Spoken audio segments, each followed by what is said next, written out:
Welcome to Optimal Equestrian, a podcast where I dive into how to optimize ourselves, our horses, and our businesses. Please support the show by following or subscribing to my show, and follow me on Instagram at Optimal Equestrian. You can share the show with anyone who you think might benefit or enjoy it. Now, let's get into the episode. Episode 8. Today I am researching Michael Phelps.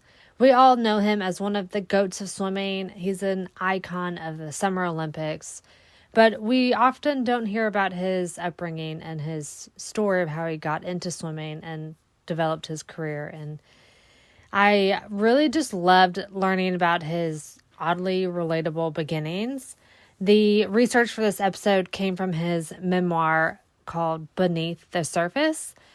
And so today we're going to look at his life, career, his mindset when it came to competing, his intense training regime, and the relationship that he had with his coach, Bob Bowman, which I think is a major key to his success. So let's go ahead and dive on in. So early on, Michael talks a lot about having a pretty typical and relatable childhood. He was a jokester, the class clown. He was goofing off, whether that was in class or swim lessons. He didn't love schoolwork. We all know this kid. He was in every single one of our classes. I'm sure you're imagining that kid right now. We all know someone that sounds just like that.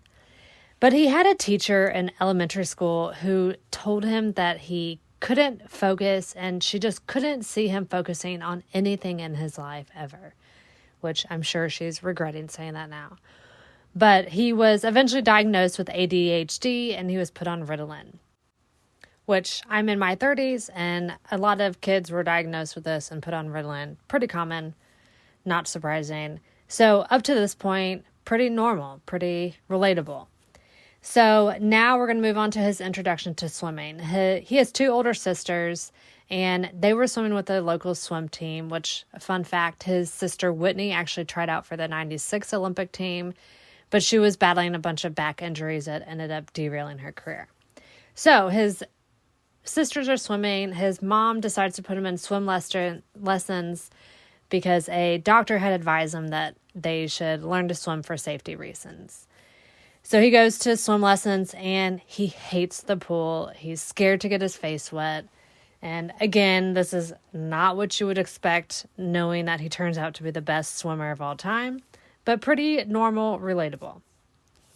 And this is where he has a very pivotal experience. He starts swimming, and he's enjoying it, having fun. He has a very fun coach who dresses up as Santa. He shaves his mustache if they won a meet that they weren't expected to, and just in general made swimming fun and enjoyable.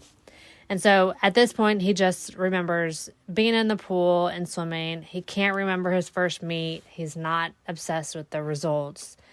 And I just think that this is so important for kids of any activity or sport that they're getting into. They just have to early on enjoy it, and you can't nitpick them. You can't put them down. It's just at this stage all about fun.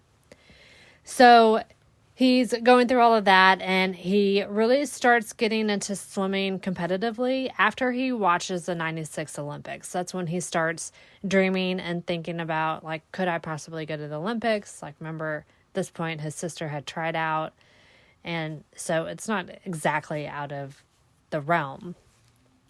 And so he starts competing more competitively, and he eventually meets his coach, Bob Bowman, when he was swimming at the North Baltimore Aquatic Club.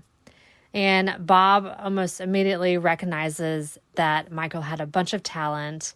And so he eventually sits Michael and his parents down because he wants to express to them how much talent Michael has. And he thinks that he could actually have a career and a future in this.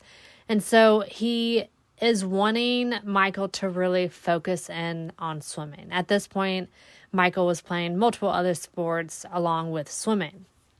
So Bob wanted to plan out which high school he was going to go to and the class load and all these details and like getting rid of the other sports. That way he could focus as much on swimming as possible. Which this is another pivotal point, and I think it's really important that he had Bob in his life at this point to recognize it and encourage it and really cement that idea that he could be something and like go far in this sport. And that's another thing that I think that we can relate to, especially if you're coaching and training young kids and you do see that one has the just natural talent, or maybe they're really composed and they have a lot of emotional control, and you just see something in them that's different, and or they have a really big interest and desire to be better and compete, and they're focused on it already. If you can just kind of push them a little bit and encourage it, I think that that goes a really long way.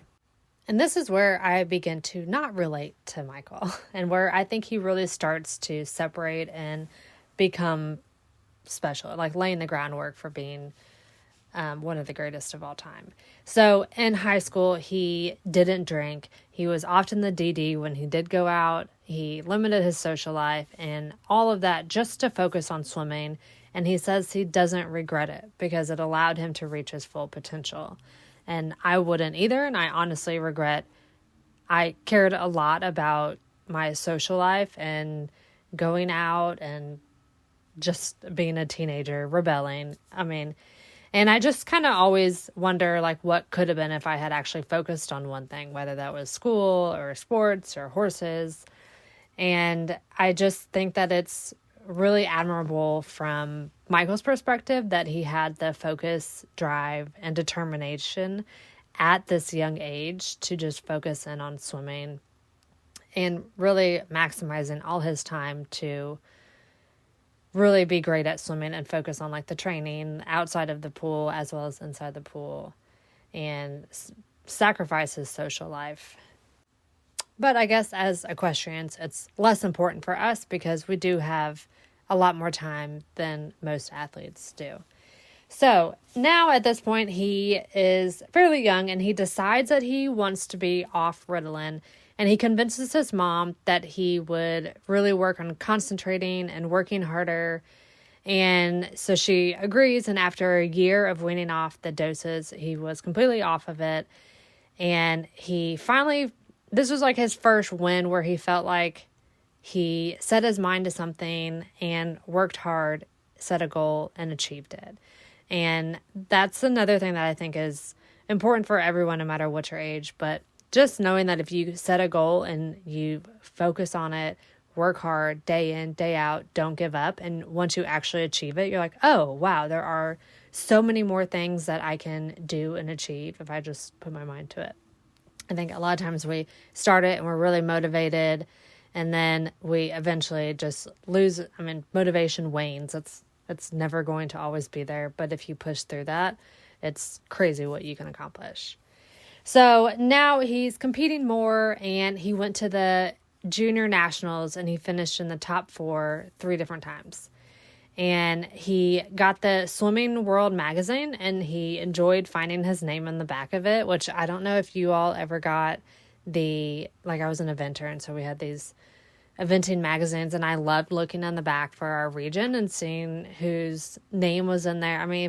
If you're just, we were young, competing at like beginner, novice, but it was still fun just seeing in this magazine the people that you knew in your region, their names in it. Anyways, so later that summer, he went to the senior nationals and was in awe that he was at the same meet as other top swimmers and even Olympians. But he placed 41st in one race and was dead last in another. So he's far from the greatest so far, but you will not always just start on top. So Bob had planned out times that he wanted Michael to be able to hit and by what day. So his coach is really dictating his workouts and goals and timeline and everything. But Bob was noticing after some workouts, and he was starting to break some record times, that Michael was way ahead of the schedule that he had set for him. And so he really started preparing the family and Michael for the increased attention and the long road that was going to be ahead of him. He was asked to come swim for the Olympic trials at just age 14. I mean, what were you doing at 14? I can't imagine going to an Olympic trials at 14. And nobody had ever qualified at that age for the Olympics since 1932. So he ended up getting second in the 200 fly at the qualifiers, meaning that he was going straight to the Olympics. That automatically qualified him for the 2000 Olympics in Sydney. And when he was going to the Olympics, he would have been 15 at this point. So now he's at his first Olympics, and he did well in the prelims. But he was dealing with nerves, and he had a few mishaps. There was a story about how he grabbed his roommate's credential badge instead of his own. And so he was late for practice. There was a story about how he forgot to tie his suit. Actually, twice he forgot to do that. And then he also at one point was stretching and wishing another competitor good luck instead of getting ready to be on the blocks. He was just kind of all over the place, really nervous, and didn't have his routine down yet. So that Olympics, he did not come home with a medal, but he was already starting to think about the next Olympics, which would have been the 2004 Olympics. So now he's going on. He's at nationals, and Michael became the youngest person ever to hold a world record at just age 15. And he was breaking these world records, but he was still in awe of other swimmers that he was competing against. I mean, he's still young at this age and looking up to these swimmers still. And his coach, Bob, was starting to pick the brain of Ian Thorpe's coach about recovery, cycling, training at altitude, and all that. And this is kind of where they start really dialing in his routine, which I've briefly mentioned in past episodes, but he's really, really known for his visualization. So his coach would tell him every single night before you go to bed, lie there and visualize yourself swimming the race that you're the 200 fly or whatever, and visualize every single stroke, going through it, hitting the wall, and then you winning it. What would a perfect race be? Visualize that every single night before you go to bed. And then when you wake up, if you're bored throughout the day, he would do this visualization all the time.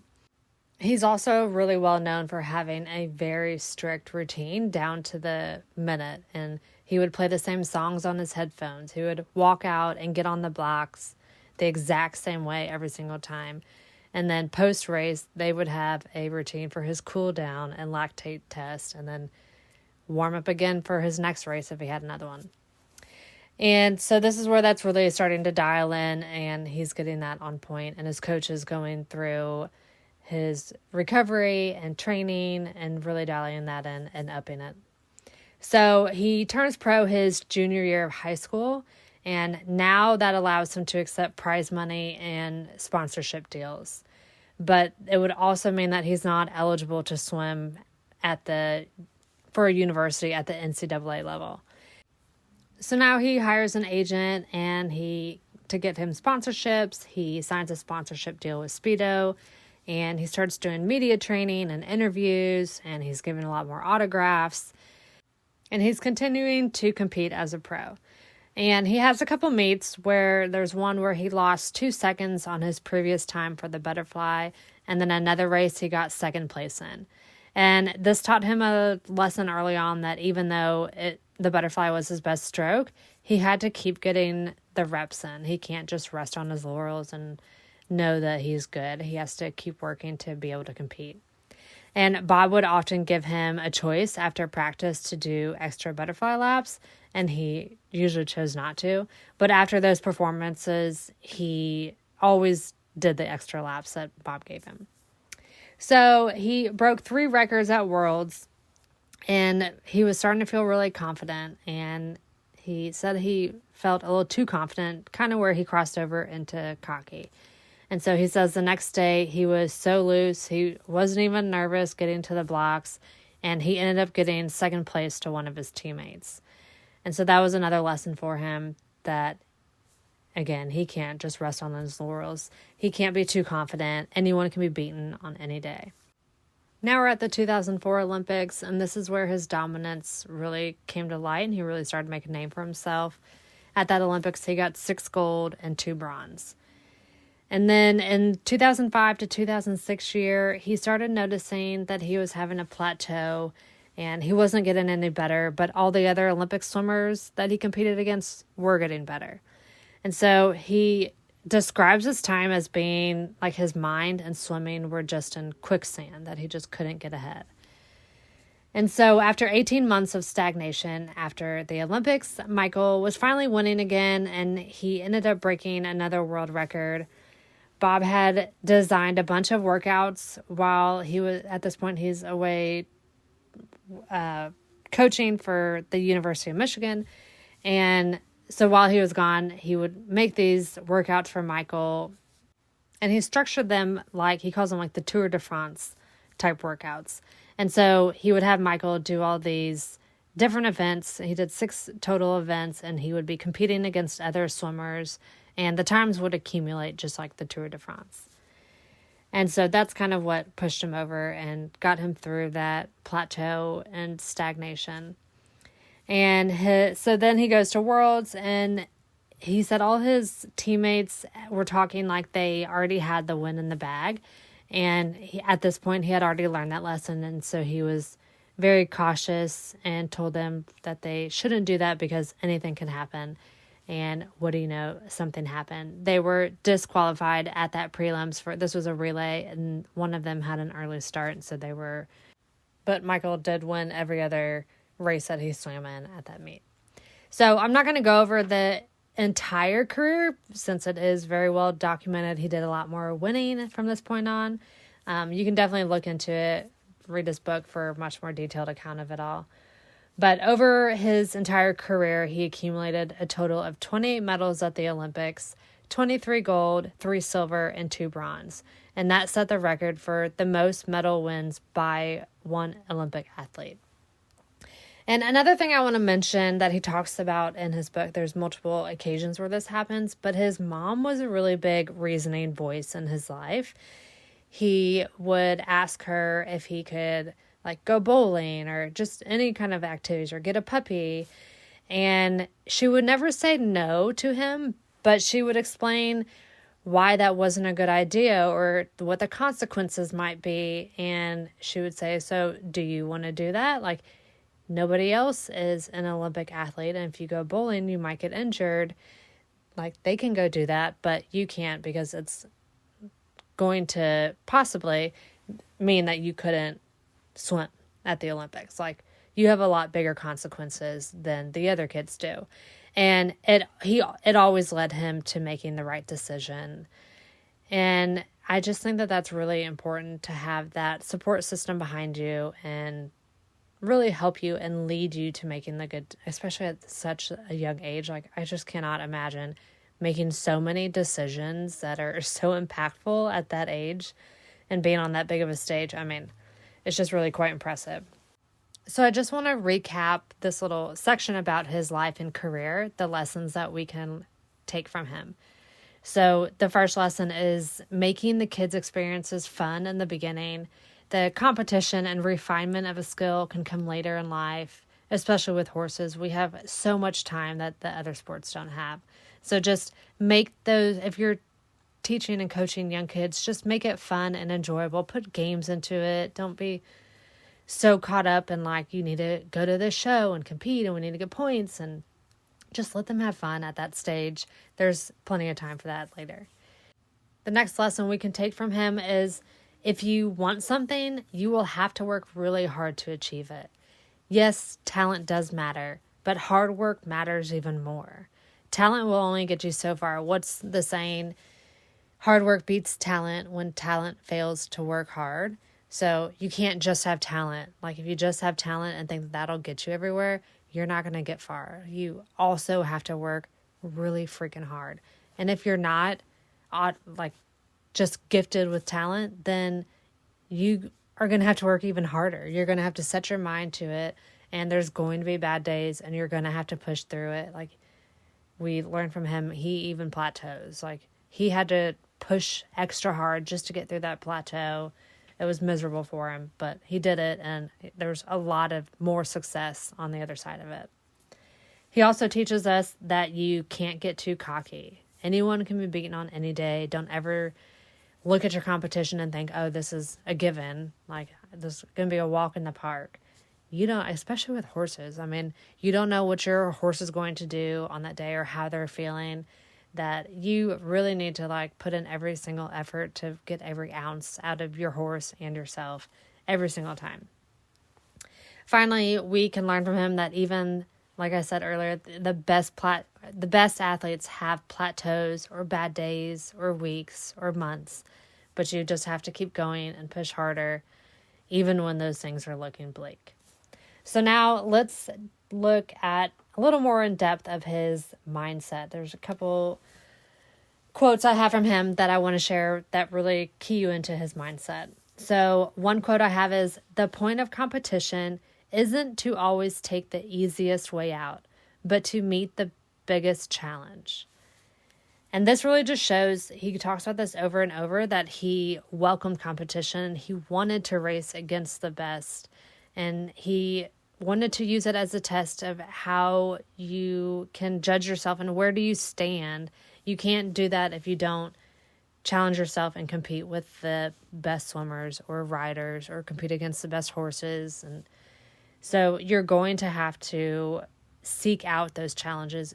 You're going to have to move up the level. It may be uncomfortable at first, but how do you know if you're ready for it if you don't just go out and sign up for it and compete at that level? And from there, you can compare yourself, see where you lay, and evaluate what your weaknesses are and how you can improve them. He talks about a swimmer, Kieran Perkins, which was an Australian swimmer, and that swimmer criticized Phelps for swimming in their freestyle at the trials. He thought it was disrespectful to Ian Thorpe, who really dominated the freestyle and was the champion at that race. And at that point in Phelps' career, he was, quote unquote, unproven. And Phelps just thought that was like that infuriated him. And he was like, well, that's the whole point of competition, to test yourself against the best. And like, if he's the best, why can't I go compete against him? You know, like it's no disrespect to him. It's actually like a sign of respect that he wanted to throw his hat in that ring too and see if he could stand up to Ian Thorpe. And this also leads us to like that emotion that he felt when people doubted him often fueled him. And there were times when reporters tried to pit him and Ian Thorpe against each other. And he says, "I have a strong desire to race against him and try to beat him because of how much I respect him. To compete in any race with Ian in the field is the ultimate, but it has always been competitive, not personal. I thrive on whatever will motivate me, whether it is another swimmer's presence or someone else's words. So I measure myself against him, not to put him down, but to lift my performance up. That's as high a compliment as I can pay another swimmer." I just think that that's really well put from him, and he just explains it perfectly. He also remembers early on having the urge, this is when he was a kid, to throw his goggles. And this was like a tendency that he had when he became angry about an outcome of a race. And there was one point where he decided like, wait, that hasn't served me the best in the past, so I need to bottle that up instead and use that as fuel to beat everyone else in the next race. So this was a really important lesson for him in controlling his emotions, and instead of taking it out on the goggles or throwing things or displaying your anger physically or verbally, that you can instead take that and use it as fuel for your next race to push you harder. It really just gives you the drive and the want. And this is especially important in everything with horses, as we've talked about probably almost every episode. But being able to handle and control your emotions is the most pivotal thing with horses, because they're going to feed off of it. We all know this. So learning as early as you can learn that is only going to benefit you. He also talks about a time going into the Olympic trials where he was really nervous, but he won one of his first races but he didn't perform like he wanted to. He didn't get the times that he wanted, and he became angry with himself and at his performance, even though he won it. But he still took that emotion and used it for his next race to fuel it. And he said that drive and that emotion of like him being angry took over the nerves that he would usually have before a race and really propelled him to do well.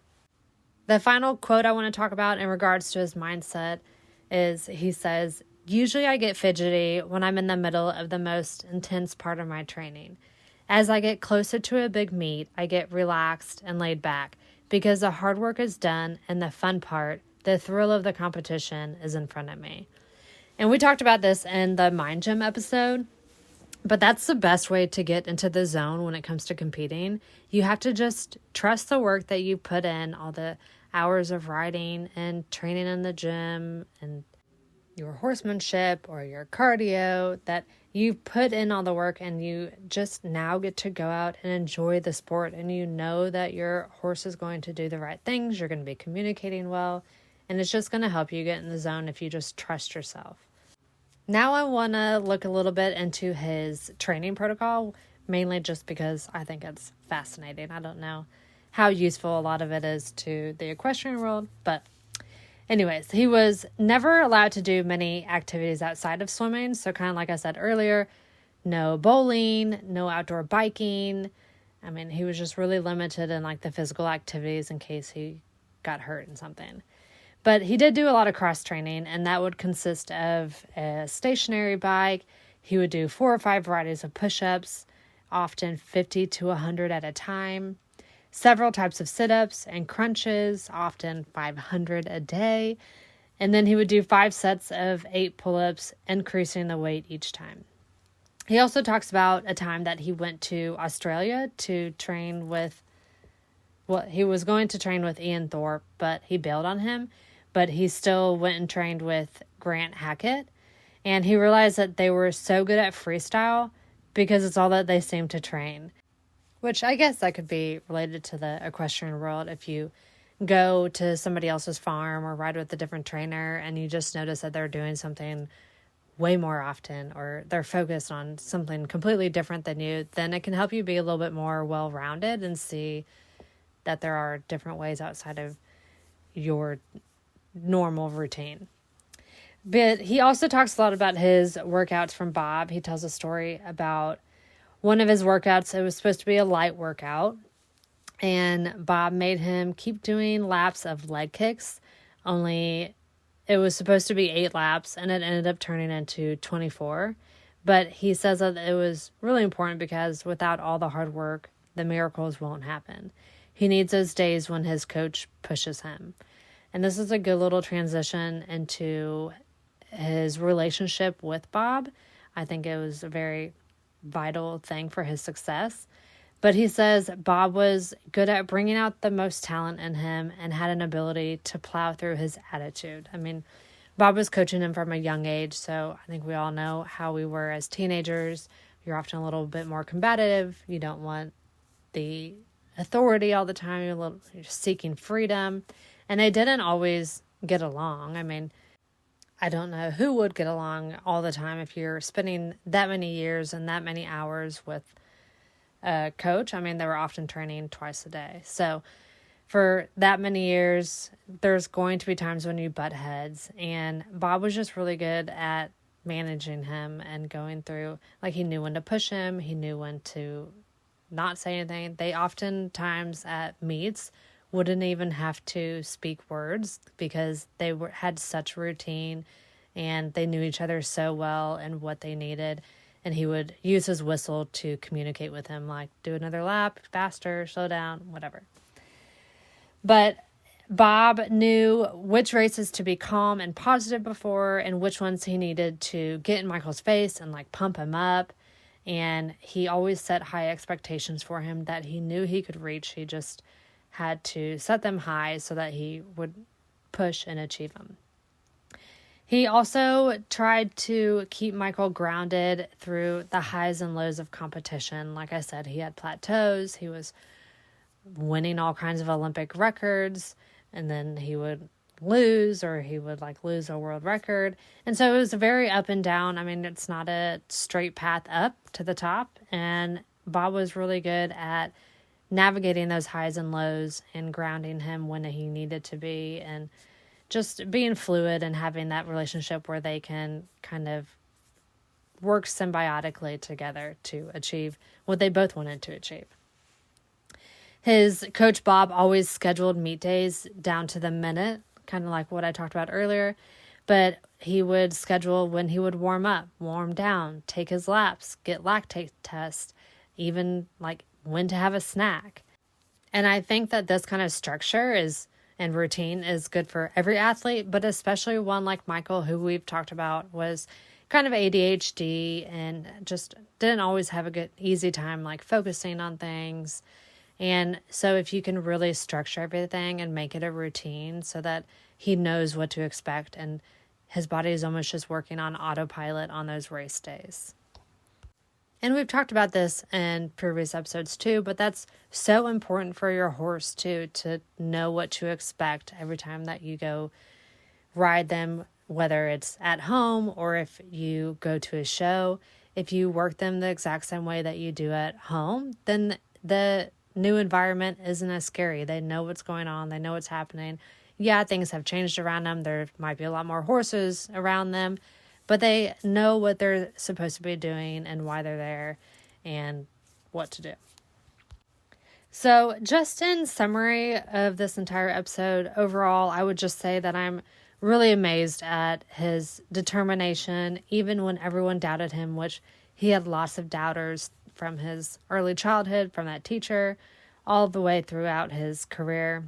But he used those doubters as fuel to prove that he was one of the greatest swimmers before he even had a record to show for it. But I also think that Michael's story is a good learning lesson for all of us, that choosing the right coach can be pivotal. I think Michael would have been successful Olympian without Bob. I mean, he is literally built for swimming, and he was already swimming, so I think he would have gotten there anyways. But I think Bob encouraging him early on and knowing how and when to motivate him and his strict training regimes was very important and vital to Michael's career. Michael's story is going to leave me pondering my own mindset. What can I use as fuel? Do I actually believe in myself enough to achieve what I want? Because it has to start there. You have to believe in yourself that you can achieve it, because there are going to be doubters. No one's going to think that you can do it. Why are you the one? And so start with yourself. But also it's going to leave me thinking, how do I get the right coach? Or do I have the right coach or mentor or boss that is going to bring out the most talent in me and my horse? And if your answer is no, my coach doesn't do that, then what am I going to do to change that? And what am I going to look for in a coach that will work better with me and bring out the most talent in me? So I hope that leaves you all with some things that you've learned or you can think on, or maybe you're interested in learning more about Michael and picking up his book. And if you do, I would love to see what you took away from it, what the most important things that you learned from it, because we're all going to take different things away from these books. So I would love to hear about it. If you pick it up, read it, maybe you've already read it, and there's a couple maxims that stick out to you, just find me on Instagram at Optimal Equestrian and let me know. So until the next episode, train hard and ride easy.